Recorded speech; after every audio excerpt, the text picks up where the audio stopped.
예루살렘 사태에 대해서 먼저 얘기를 좀 나누도록 하겠습니다.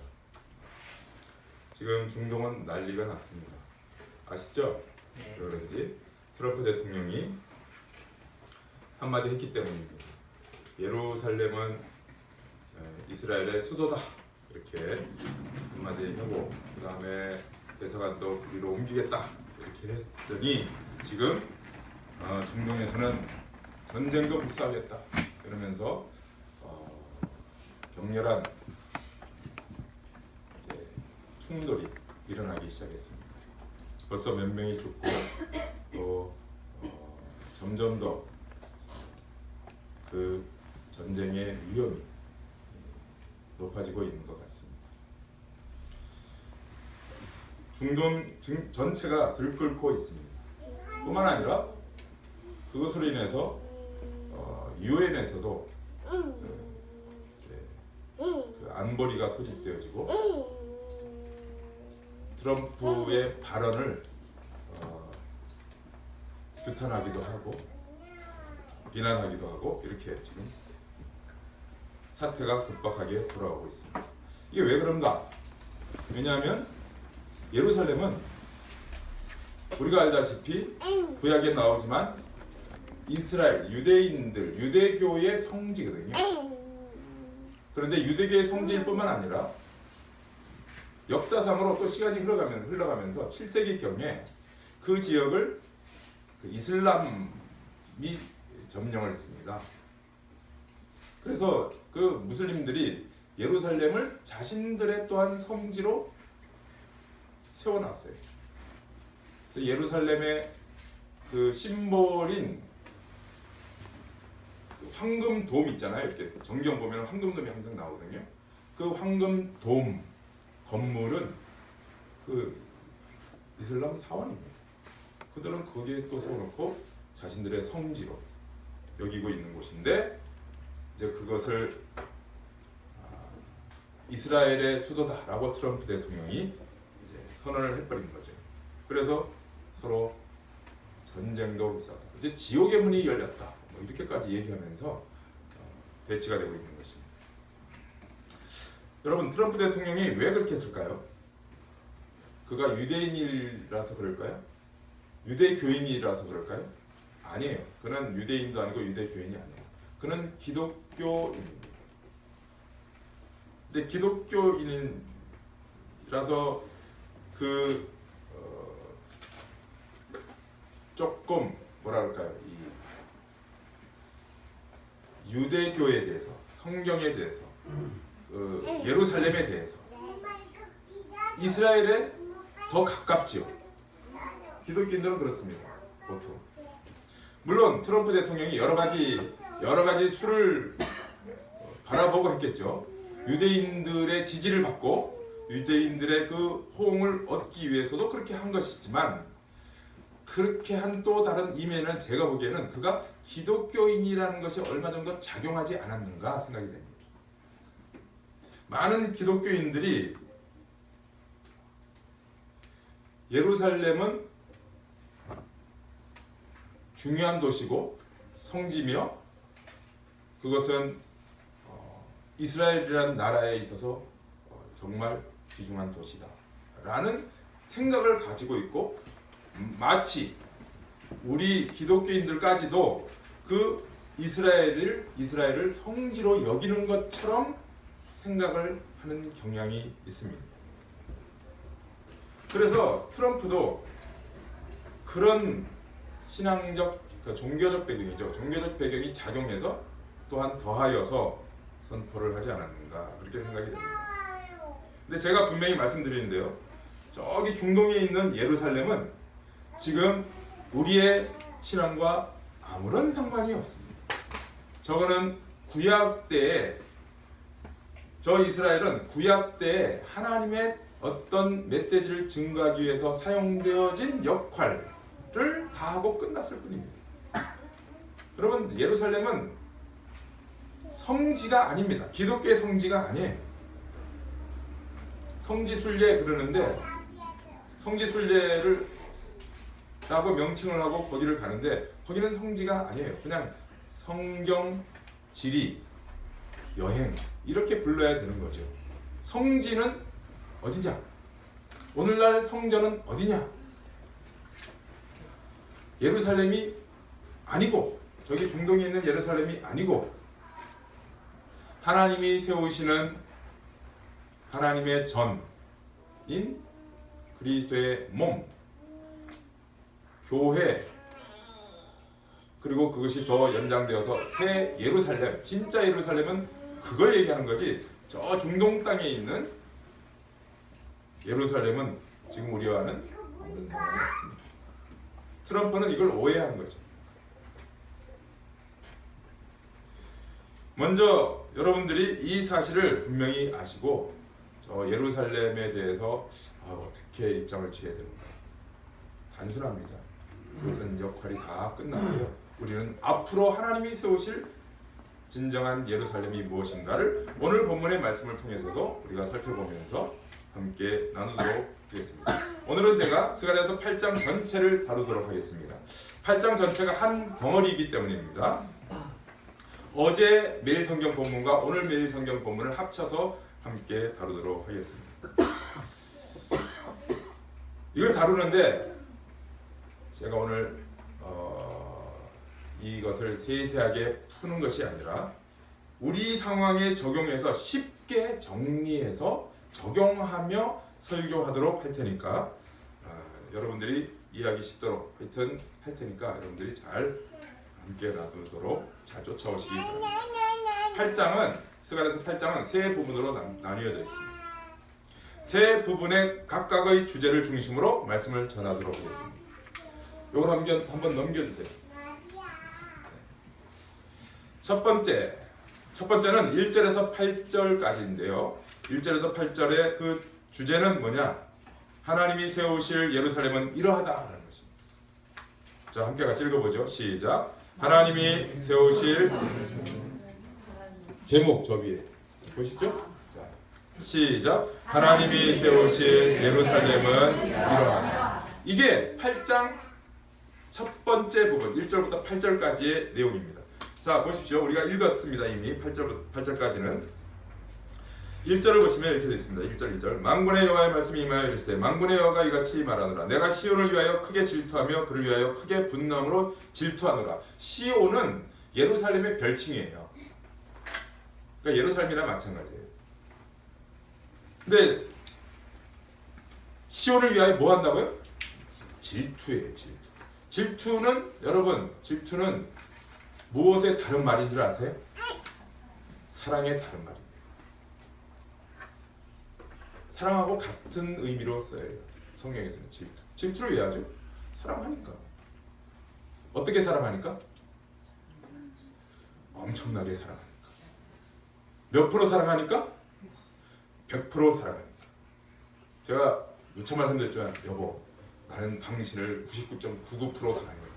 근데 나머지 0.01%는 옆집 아줌마를 사랑해. 이러면은 맞아 죽는 것입니다. 100%가 아니면 안 해요. 안 돼요. 질투가 발동되는 거예요. 그러니까 이 질투라는 말은 시온을 위하여 하나님이 질투하신다는 것은 하나님의 전적인 사랑을 얘기합니다. 하나님이 그렇게 사랑하시는 것입니다. 하나님이 지극히 사랑하시는 대상이 바로 시온, 예루살렘. 저 중동 땅을, 그 당시는 그 중동에 있는 땅을 일컬어서 얘기하는 거예요. 그 당시는. 근데 그 당시에 그 땅을 일컬어서 얘기를 하긴 하지만 결국 무엇을 얘기하는지를 이제 보겠습니다. 거기에 어떻게 됩니까? 3절 보시면은 여호와가 이같이 말하노라. 내가 시온에 돌아와 예루살렘 가운데 거하리니 예루살렘은 진리의 성읍이라 일컫고 만군의 여호와의 산은 성산이라 일컫게 되리라. 진리의 성읍이라 일컫게 되고 성산이라 일컫게 된대요.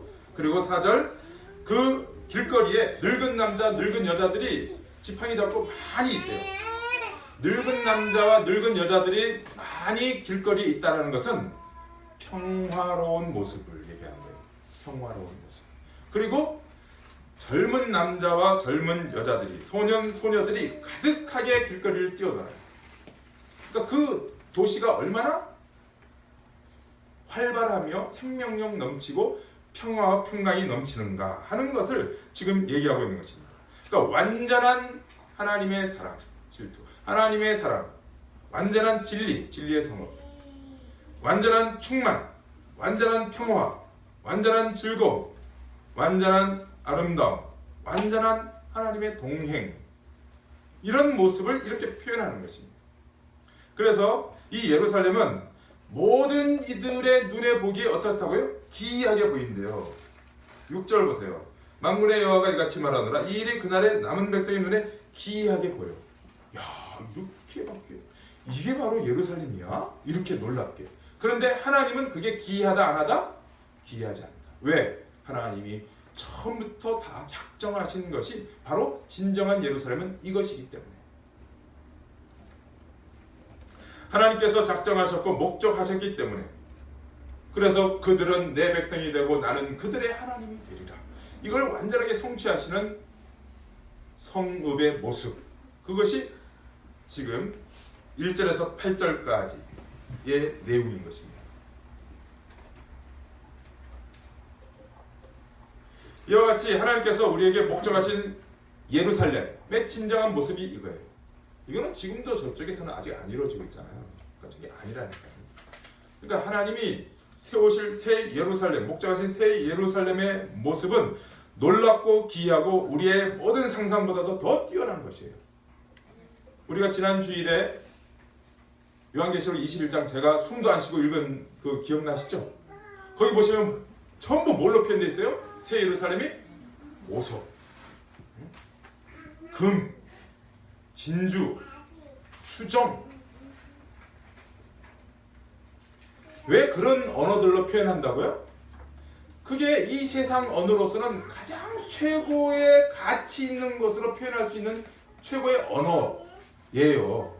진짜 보석으로 돼 있는 게 아니고 그거 가면은 이 세상 용어로 최고로 좋은 것을 표현하다 보니까 보석, 뭐 진주, 뭐 이런 거지, 금 이런 거지. 사실은 그런 것도 비교할 수 없을 정도의 놀라운, 보배롭고 가치 있고 놀라운 보석이, 그리고 하나님이 우리에게 예비하신 그 예루살렘이 그와 같을 것이에요. 나중에 하나님이 주실 그 새 예루살렘에 우리가 다 들어갈 때 그 예루살렘을 보고 여러분들은 아마 입을 다물지 못할 것입니다. 턱이 아마 빠질지도 몰라요. 이래가지고 우리가 상상했던 것 이상 너무 놀라워서 그 영광과 즐거움과 그 충만함에 감격할 거예요. 그래서 아마 여러분들이 살았던 이 세상에서의 모든 수고와 고통과 슬픔까지도 생각이 안 나죠. 그게, 그리고 여러분이 세상에서 누렸던 최고의 뭐 좋은 것들, 그거는 정말 하찮게 막 쓰레기처럼 보일 정도로 그렇게 영광스러운 곳이 새 예루살렘 성일 것입니다. 그 정도로 좋을 것입니다. 그리고 가장 그 중에서 좋은 것은 하나님의 무한한 영광의 빛 가운데 거하는 거예요. 더 이상 하나님에 대해서 배우고 뭐 설명을 듣고 이해해야 하는 것이 아니라 그냥 하나님 안에서 거하면서 하나님과 함께 하는 거예요. 그거는 뭘로도 표현할 수 없는 기쁨이요, 이 세상 언어로 가히 이룰 수 없는, 바울 사도처럼 내가 가히 말로 이룰 수 없는, 표현이 안 되는 그런 즐거움과 기쁨 가운데 거하게 될 것입니다.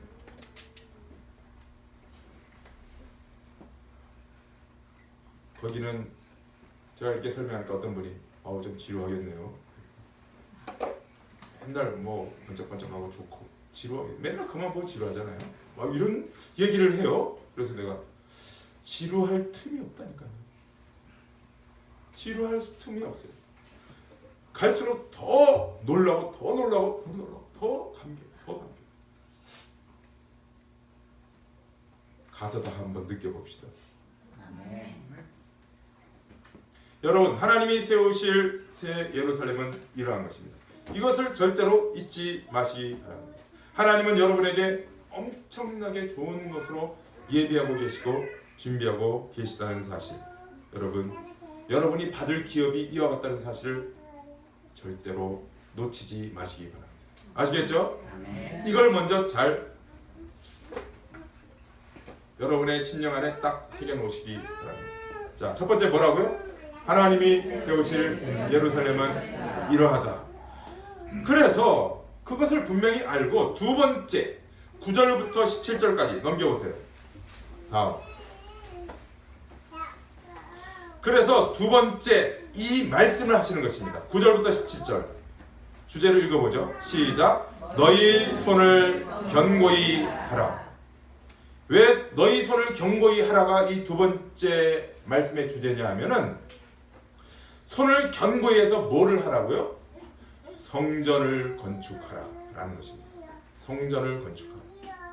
9절부터 보세요. 만군의 여호와가 이같이 말하노라. 만군의 여호와의 집 곧 성전을 건축하려고 그 재를 쌓던 날에 있었던 선지자들의 입의 말을 이 날에 듣는 너희는 손을 견고히 할지니라. 손을 견고히 해서 어떻게 하라고요? 성전을 건축하라고요. 지금 성전 건축하다가, 그 당시에 성전 건축하다가 기초만 조금 놓고 그냥 손 놔버렸거든요. 환경이 너무 안 좋아서, 압박이 와서 못하고 있었어요.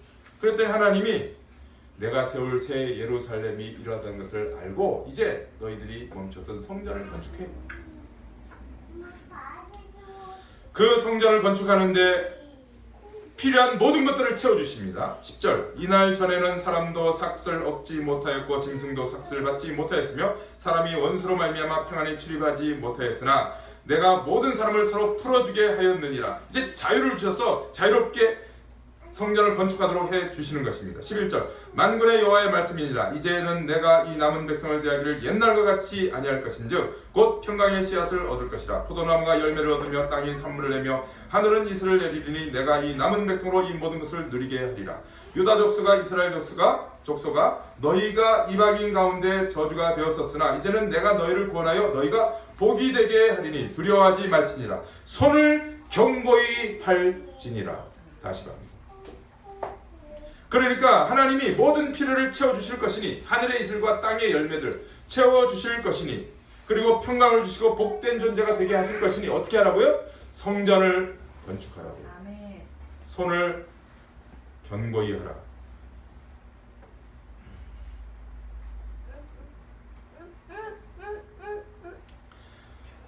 근데 진정한 성전 건축은 건물이 아니다 라는 것을 이렇게 얘기합니다.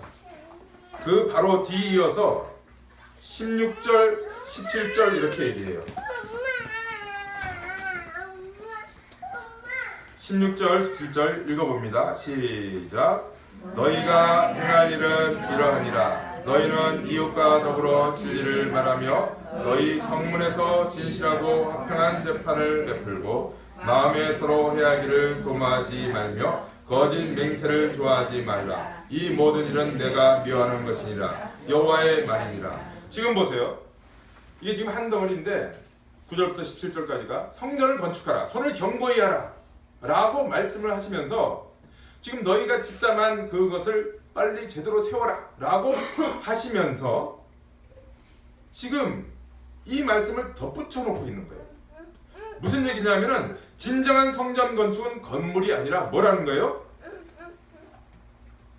너희는 이웃과 더불어 진리를 말하고 너희 성문에서 진실하고 화평한 재판을 베풀고 마음에 서로 해하기를 도모하지 말고 거짓 맹세를 좋아하지 마라. 이걸 신약식으로 한마디로 말하자면 주님이 우리에게 말씀하신 것입니다. 뭐냐? 서로 사랑해라. 그거예요. 서로 사랑해라. 즉 우리가 손을 견고히 해서 세울 성전은 사랑의 공동체를 세워가는 것입니다. 사랑의 공동체.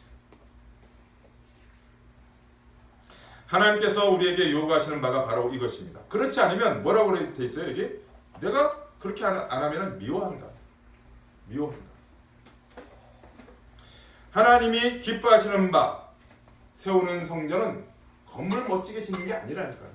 여러분 건물 멋지게 지은 게 있었어요. 헤롯 성전 엄청나게 멋있게 지었다고 그랬어요. 기록이 보면. 근데 하나님이 그걸 다 돌 하나도 돌 위에 남지 않고 다 무너뜨렸어요. 그거 아니에요. 그걸 통해서 진정한 성전이 뭐다라는 것을 말씀해주고 계시는 것입니다. 여러분 우리는 하나님이 우리에게 예비하신 새 예루살렘이 무엇인지를 분명히 알고 이 땅에서 또 우리가 세워가야 될 성전 그게 어떤 것인지를 또 분명히 알아야 돼요. 교회를 어떻게 세워야 돼요? 어떤 공동체로 세워야 돼요? 사랑의 공동체로 세워야 돼요. 사랑의 공동체. 이것을 기준으로 삼아서 우리는 열심을 내야 되는 것입니다. 여러분들이 내년 사역부서를 결정하는 데 있어서 얼마나 고민하고 있는지를 압니다. 그리고 또 얼마나 이상한 것으로 기준을 삼고 있는지도 압니다. 누구와 같이 하느냐? 얼마나 편하냐? 시간을 안 뺏기는 게 뭐가 있을까? 이러고 계시면 어떻게 하겠다는 거예요, 도대체. 하나님이 우리가 이렇게 하는 것을 보고 흐뭇해하시겠습니까?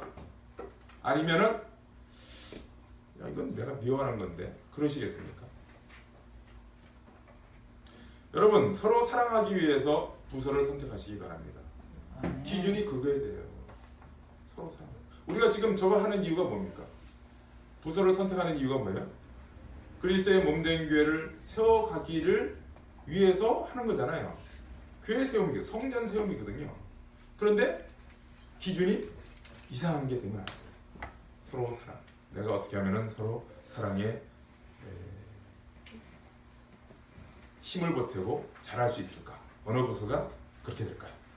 이렇게 생각하셔서 선택을 하시기 바랍니다. 남은 시간이 얼마 없어요. 오늘까지. 오늘 기도해 보시고 밤 12시 되기 전에 와서 적고 이렇게 가세요. 네, 비밀번호 알려드립니다.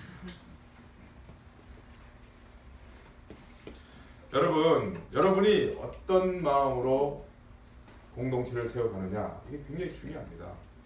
왜냐하면 하나님이 복을 어떻게 주시기로 하셨냐면요, 교회에 복을 주시기로 하셨기 때문에요. 여러분 개인적으로 하나님이 복을 주시는 뭐 그런 일들도 있겠지만은 성경 전체 얘기는 교회에 복을 주신다는 거예요. 교회는 복 받으러 오는 것이 아닙니다. 절간 같은 것이 아니라고요. 절에 가면은 복 받으러 가죠. 가서 막 기도하고 뭐 막 3,000배 뭐 하고 뭐 벽돌에다가 막 쓰고 뭐 이렇게 해가지고 이렇게 해서 복 받으려고 그러죠. 복을 받아가는 곳으로 절을 찾아요. 교회를 그렇게 찾으면 안 돼요. 왜? 교회 자체가 복이라니까요. 교회 자체가 복이에요. 즉 교회를 구성하는 여러분들 자신, 여러분이 어떤 모습이냐에 따라서 복이냐 아니냐가 결정이 되어지는 거예요.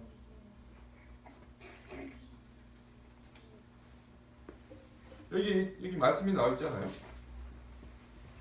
13절 한번 읽어보겠습니다. 13절 시작.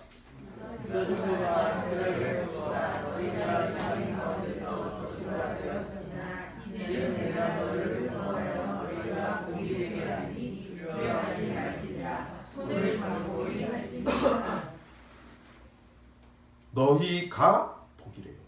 너희가 복이 되게 하겠대요. 그리고 또 복수로 공동체로 얘기하네요. 그 교회 공동체 자체가 복이라는 뜻이에요. 복 받으러 오는 곳이 아니라 교회 공동체. 너희가 복이 되게 하련다. 하나님이. 그러니 어떻게 하라고? 손을 견고히 하라고요. 그런 공동체를 세워가면 그 자체가 복이라고요. 복.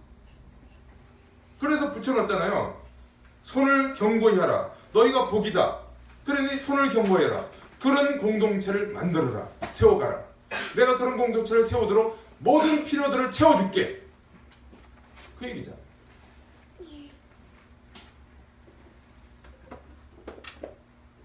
여러분, 내년표가 뭐냐면은 맡은 자들에게 구할 것은 충성입니다 라는 것입니다. 충성. 그래서 다른 것은 생각하지 마시고 사랑의 공동체를 세우기 위해서 충성하시기 바랍니다. 그냥 충성하는 게 아니라 무슨 공동체를 세우기 위해서요? 사랑의 공동체를 세우기 위해서 충성해야 됩니다. 여러분이 한번 그렇게 내년에 해보시기 바랍니다. 그럼 하나님이 어떻게 하시나? 읽어보세요. 하늘의 이슬과 땅의 풍성한 것으로 채워 너희가 복이 되게.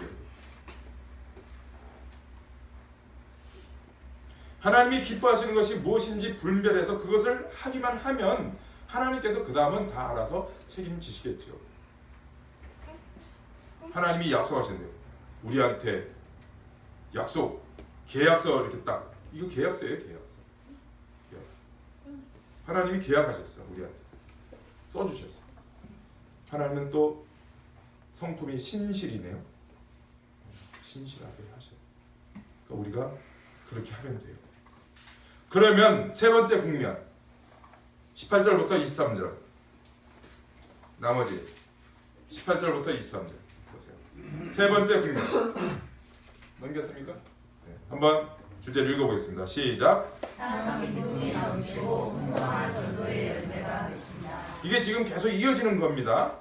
이어지는 거예요. 그래서 세 번째 국면에 보시면은 참 기쁨이 넘치고 풍성한 전도의 열매가 맺힙니다. 18절 19절 읽어보겠습니다. 시작. 만군의 여호와의 말씀이 내게 임하여 이르시되 만군의 여호와가 이같이 말하노라. 넷째 달의 금식과 다섯째 달의 금식과 일곱째 달의 금식과 열째 달의 금식이 변하여 유다 족속에게 기쁨과 즐거움과 희락의 절기들이 되리니 오직 너희는 진리와 화평을 사랑할지니라. 여기 보시면은 금식을 기쁨과 즐거움으로 바꿔주신대요.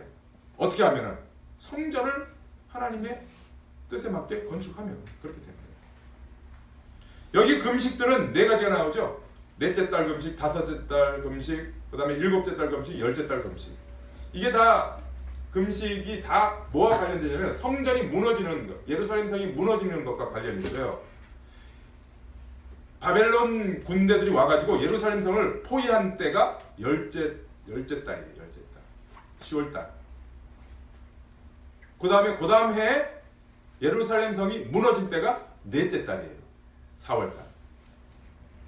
그럼 예루살렘 성이 무너지고 그 다음에 성전이 무너질 때가 그 바로 한 달 다음 5월 달. 그 다음에 거기 거주하는 그다랴 총독과 뭐 또 이런 유대인들이 학살당할 때가 7월 달. 그래서 이게 다 4, 5, 7, 10 이게 다 금식을 왜 하는지 아세요? 예루살렘 성과 성전이 무너진 그 슬픔 때문에 금식을 한 거예요. 그 멸망과 관련이 있는 달들이에요. 우리가 그런데 온전히 주님이 원하시는 성전을 세워가면 이제 그런 슬픔에서 벗어나게 하시고 기쁨으로 바꿔주신다는 거예요. 기쁨도 어떻게 표현하고 있어요? 세 가지로 표현해요. 보면은 기쁨, 즐거움, 희락 같은 얘기 아니에요? 기쁨, 즐거움, 희락. 그런데 이렇게 세 가지로 표현하는 이유가 뭐예요? 그렇게 풍성한 기쁨, 완전한 즐거움으로 내가 채워주겠다. 여러분, 우리가 주님이 원하시는 성전을 세워가면 우리에게 더 이상 슬픔, 절망 이런 것들을 없게 하시겠다는 것입니다. 슬픔과 절망이 있다 하더라도 그것을 기쁨과 즐거움으로 바꿔주시겠다는 거예요. 저는 우리 교회가 이러한 기쁨과 즐거움과 희락으로 가득 차기를 진정으로 소망합니다. 내년에는 정말 이와 같은 교회가 되기를 진정으로 바랍니다. 그래서 우리 교회가 사랑의 공동체가 되고 그래서 하나님이 주시는 기쁨과 즐거움과 희락이 충만하게 되면 하나님이 그렇게 해주실 거니까 그렇게 되면 어떤 일이 생기겠어요? 20절부터 23절 제가 읽을 테니까 전부 무슨 얘기인지 한번 보세요. 만군의 여호와가 이같이 말하노라. 다시 여러 백성과 많은 성읍의 주민이 올 것이라. 이 성읍 주민이 저 성읍에 가서 이르기를 우리가 속히 가서 만군의 여호와를 찾고 여호와께 은혜를 구하자 하면 나도 가겠노라 하겠으며 많은 백성과 강대한 나라들이 예루살렘으로 와서 만군의 여호와를 찾고 여호와께 은혜를 구하리라. 만군의 여호와가 이같이 말하노라. 그날에는 말이 다른 이방 백성 10명이 유다 사람 하나의 옷자락을 잡을 것이라. 잡고 말하기를 하나님이 너희와 함께 하심을 들었나니 우리가 너희와 함께 가려 하노라 하리라 하시나. 전부 무슨 얘기예요? 야, 거기에 진정한 기쁨이 있어. 우리 다 글로 갈게 하고 사람들이 몰려온대요. 뭐 전도 따로 안 해도 그렇게 돼요.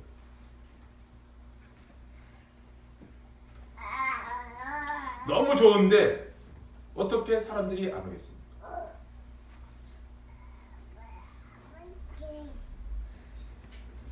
그러니까 우리가 주님의 몸된 교회를 세웠는데 우리가 안 좋은데 다른 사람이 오겠습니까?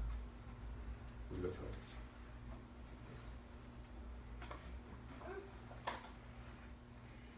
우리가 안 즐거운데 어떻게 다른 사람 보고 야 와서 같이 괴로워하자. 말이 돼요 이게? 야 와서 같이 괴로워하자. 같이 좀 슬퍼하자.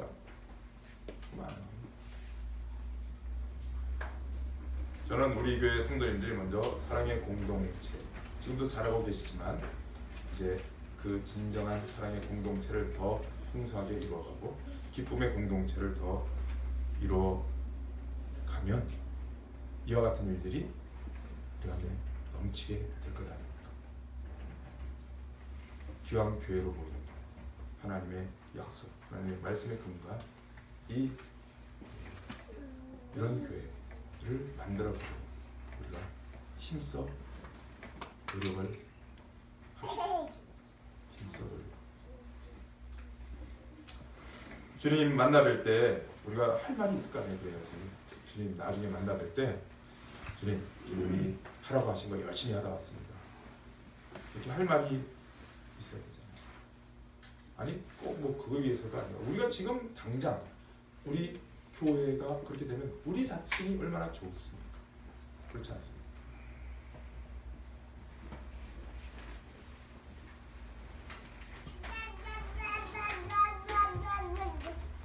마치겠습니다. 그런 교회로 만들어 갑시다. 기도하겠습니다. 하나님 아버지, 우리에게 새 예루살렘 그리고 우리가 세울 성전 그 멋진 모습 하나님이 우리에게 알게 하셨습니다. 우리 목인교회가 그와 같은 교회 모습을 세워가는 또 이루어가는 교회가 되게 하여 주시옵소서. 지금까지도 참 하나님의 은혜와 도움으로 멋지게 세워왔지만 이제는 더 분명히 하나님의 말씀 안에서 이 모든 것을 알게 되었으니 우리로 다시금 마음을 다잡고 우리에게 허락하신 성전 건축이 어떤 것인지 확인케 하시고 사랑의 공동체를 세워가는 이 일에 열심을 내어서 하나님이 주시는 희락으로 가득히 차는 교회가 되고 성도들이 되어 정말 누가 오더라도 이것이 복이다라고 얘기할 수 있고 이 누림을 함께 누리자고 권고할 수 있는 그런 성도와 교회가 될 수 있도록 주장하여 주시옵소서. 오늘도 귀한 말씀으로 우리를 일깨워 주셨으니 우리가 이에 반응하며 다 함께 주님 안에서 한 몸을 이루고 서로 사랑하는 일들을 이제부터 시작하게 하여 주시옵소서. 주님 보시기에 합당한 그 아름다운 모습 점점 더 이루어져가는 내년 한 해 우리 교회의 모습이 될 수 있도록 주님 역사해 주실 줄 믿사옵고 예수 그리스도 이름으로 기도드리옵나이다. 아멘.